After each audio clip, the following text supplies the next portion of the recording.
Martin's going to take you through a very similar model for teamwork in a few minutes.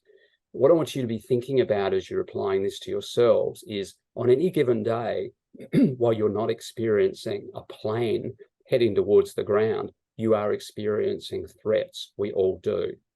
When we experience them, we drop into a defensive mindset.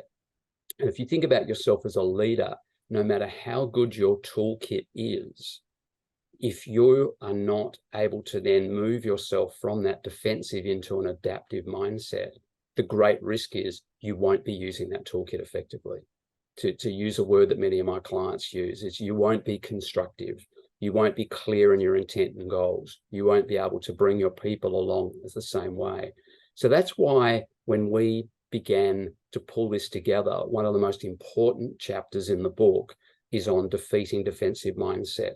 And then through from then on, many of the tools look at, so how do we deal with change? How do we deal with change that's external?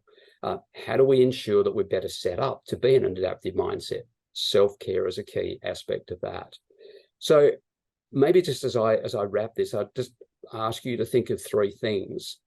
One is to just be aware, and you'll find a canvas in the book. So be aware of this and your own patterns, and do anything you can to learn better ways of being able to recognize and be aware.